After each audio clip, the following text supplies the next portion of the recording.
Mm. Hi, everyone. Welcome back. Our channel is called The Journey Within with Christopher Mack. I'm Wanda Webster. We have good news. Our book is now available on our website, dynamicsofrecovery.com. You can just go there, purchase the book. You'll see some upcoming products. Hopefully by next week, we're going to have a page available with all the YouTube videos there. We're just doing an upgrade. As we said in the last video, these are very challenging times for people, and never want to be glib about that. I know people are going through a lot right now, so hopefully our videos bring some sort of comfort and something to people. Sometimes laughter don't forget to laugh even through all this. But today's topic, we are going to talk about the importance of telling the truth. Hi, everybody. Christopher Mack here with Wanda Webster, and welcome back to our channel, The Journey Within. I was talking to Wanda about the truth, and sometimes when we have situation or conditions and we don't tell the truth about them, it's very difficult to come up with a viable solution that actually works for whatever the situation or the condition is. And in the fact that we're in trying times, and in the fact that people are angry, and realizing how angry people are and what the anger is really about, we can throw all kind of fixes at something, but if it's not the right fix, the problem will only get bigger, and it'll spiral out of control. And the same is true with ourselves. If we're not honest with ourselves, the same thing happens. Well, if we're not honest with ourselves, what we end up with is a grocery cart load of denial. When you don't tell yourself the truth, you're able to put a placeholder. And I would say denial sometimes becomes that placeholder. So, you have to be very, very careful. And now your reality becomes skewed because you're distorted with your own denial. And then you really forget what really precipitated your answer. Sometimes we're answering questions that weren't even asked. And so I get a chance to walk down the street on Skid Row, and every day. Sometimes I do my best thinking, and sometimes I don't do any thinking at all. I think that's the best times, when I'm not thinking at all. But I'm always available. And as I see the condition worsen in Skid Row, not from the standpoint of view of it's already a bad condition, because people never really answered the question, about homelessness. When I first got down there, I said, well, what is this homelessness? And sort of what came in is disenfranchised. People are disenfranchised. Then what did that mean? And there was a natural progression of idea, how did we get here? And when I started to look at how we're here, and I think about, society's, what is society's response to a person who loses their job? When I look at homelessness, sometimes I think about the elevator operator. I think about how industry has left, and some people didn't catch up, and some people didn't change, positions. And then I think about the General Motors in the 70s when they left. That left a big hole in people's economics. That also left people without resources. And that also left families broken up. And that also left the people who sometimes come out here from other places, leaving family and what they know for a better start. And sometimes they don't get that better start. And so sometimes the economics doesn't support or the skill set. But there's so many different reasons. But one thing I do notice is that they really don't do a real assessment and analysis of the situation, which means that you can't answer this. You can't work on the solution to the problem if you're not really doing an assessment. If you're not doing an assessment according to what the truth is, rather than what you would hope it to be. And I said, wow, that brings up the idea that in order to solve a problem, you have to have the right idea. It's like a man and he's walking on a gravelly road and his feet keeps getting hurt, so he puts on socks, but the gravelly road, the truth is he may need some shoes rather than just some socks. And so if you keep on giving him socks, he's still going to be in the same condition, in the same situation. And this is an example of sometimes maybe we need some shoes rather than just socks. And so a lot of times when we look at the condition or the situation, we say, oh, well, they just need to get a job. Oh, well, they always got food they can eat. Oh, well, now they start having a conversation about houseless versus homeless. And I said, wow, it becomes another one of those presupposed this is going to fix it. But we don't tell the truth about the situation. First of all, I believe that the situation is a social economic situation that's created by the system itself. We haven't defined what it is, what it is to be housed, or the individual or human being that needs to be housed. We haven't defined it. And there's a lot of things that we don't even take a look at. We just go by what the experts say. And sometimes people, they don't have no idea about people who are in the condition of homelessness, and they want to throw blankets over the situation. They're like saying, oh, that person is homeless because of substance. Oh, that person is homeless because he has a real mental health issue. Well, the truth is, I think the whole society have a mental health issue. Everybody, even the ones that think they're all okay.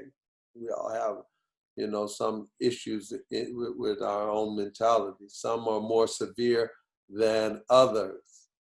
But just think about a person who is greedy and narcissistic, and his fellow man is languishing in the sun, and the best that he can do is say, go get a job, you bum.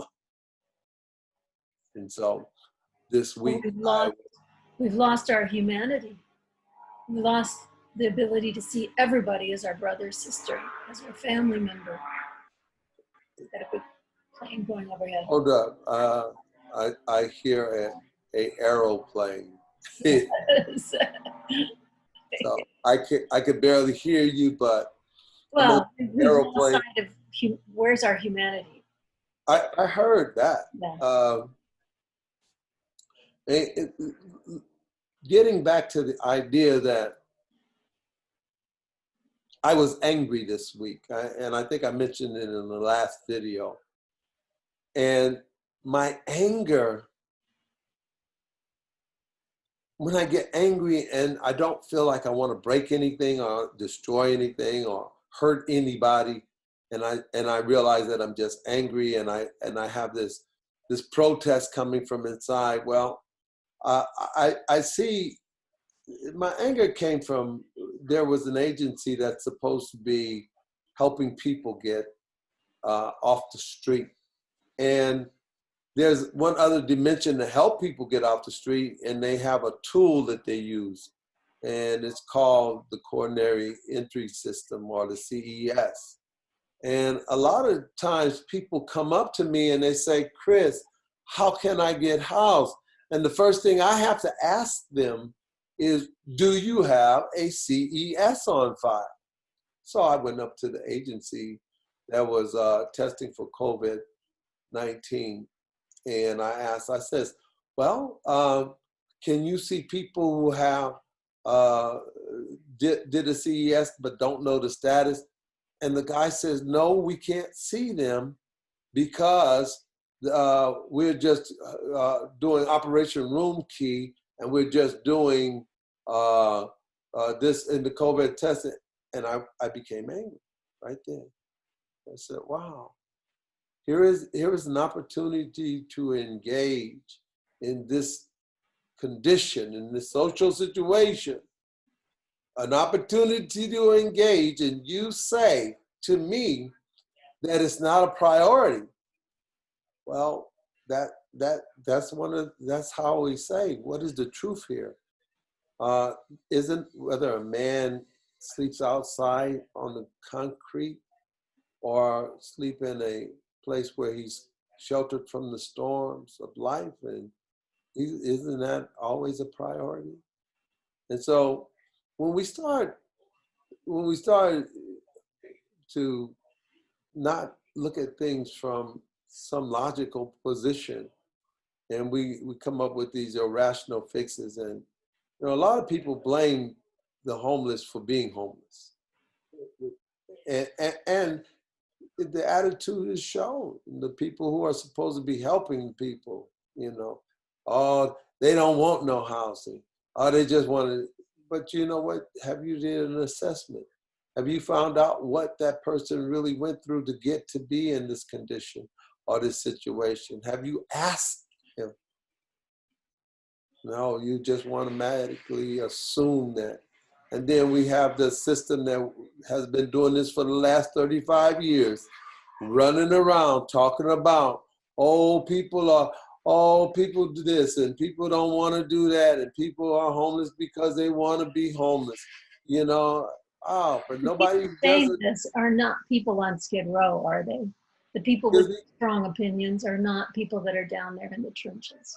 Say that again. The people that have opinions such as that are not the people that are working in the trenches, are they? 50 in one hand. 12 in one hand.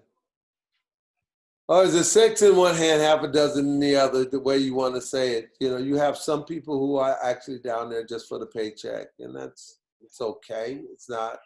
But then some people mistreat the people that are, because sometimes people come up to me and say, this person right here. Sometimes it just takes listening to somebody to where they can come and gain access to some information that's intelligent, that can help them. Sometimes I don't even have the fix for a person. I just have information that they can use. And sometimes because I stop and I'll go out of my way, but it's not out of my way because it's what I'm supposed to be doing. And, the attitude sometimes has really bothered them. I've had people talk about people, and I don't like to get involved in those kind of discussions, because guess what? I don't know what the guy had for breakfast, Mm-hmm. So, do you want to relate this to being truthful to ourselves and our journey? Well, yeah, in the journey, when I say about asking the right question, sometimes we don't know what the right question is. But then sometimes there's a condition or a situation in life that'll present the right question. You'll ask the question and you'll automatically start to get the answer. That is an answer that gives you a lot more well-being and makes you, a little bit happier, more joyful. So you can start having indicators that was the right answer. But in telling the truth to oneself, that's why I said when we talk about one of the principles of being rigorously honest with oneself in order to get, to the next step, or in order to investigate, you have to always find out what is the truth about what it is that I'm doing. And that goes for anything. And so in order to have a healthy outcome, it has to be based in truth. It has to be based in facts. It cannot be the distorted reality that we've been living. Because here again, we fall into that insanity doing the same thing over and over and over again, expecting different results. And sometimes that's used so much that, you know, it's like we don't, it becomes kind of annoying, but it's so appropriate a lot of time. So when we start to um, have the truth answered, then we are able to come up with a viable solution.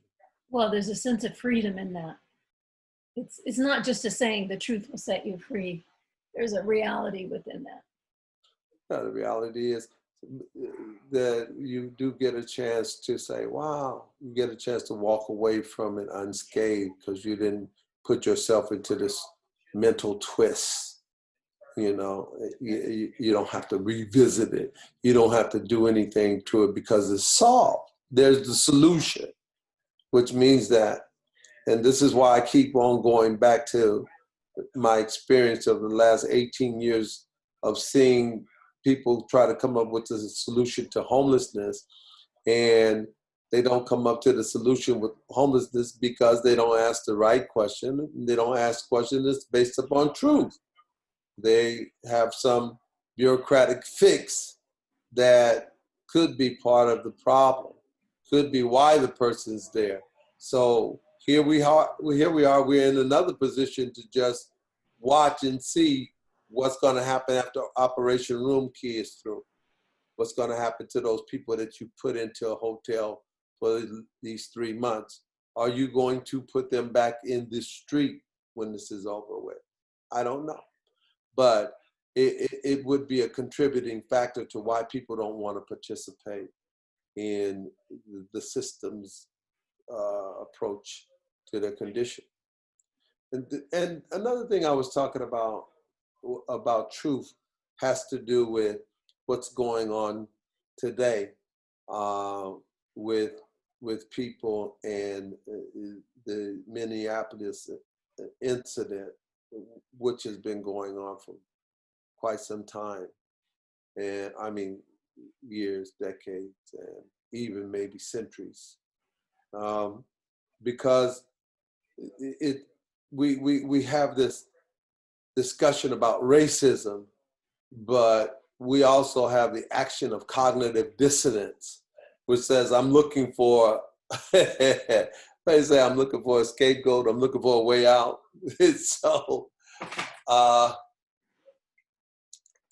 when the truth is, for years, Black people have not been considered as human beings. And until we start to have a discussion on what is humanity and what is the worth and the value of a human being, we cannot get to any answers because we just keep saying, is there racism? Is there not racism? What about racism? No, there's not. But the real truth here is we have to start discussing is that man a human being? And that was the first thing that was done in order to negate the Black man's humanity in this country. The first thing that was done was to take away and strip him of his humanity.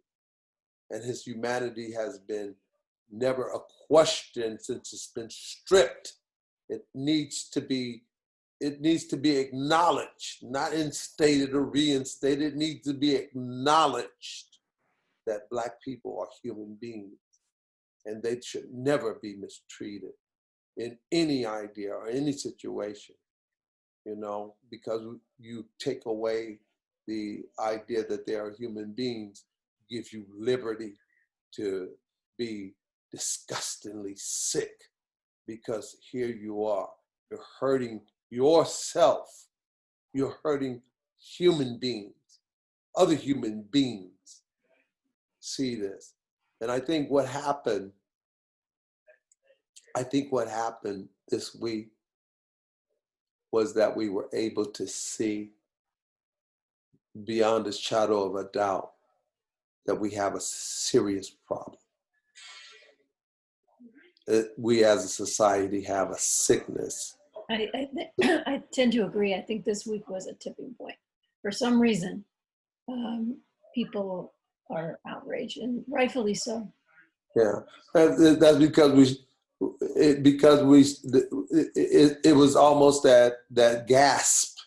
It Mm-hmm. was that gasp that was long enough to say, "There's a man on the ground, and his life is being taken away from him." Mm-hmm.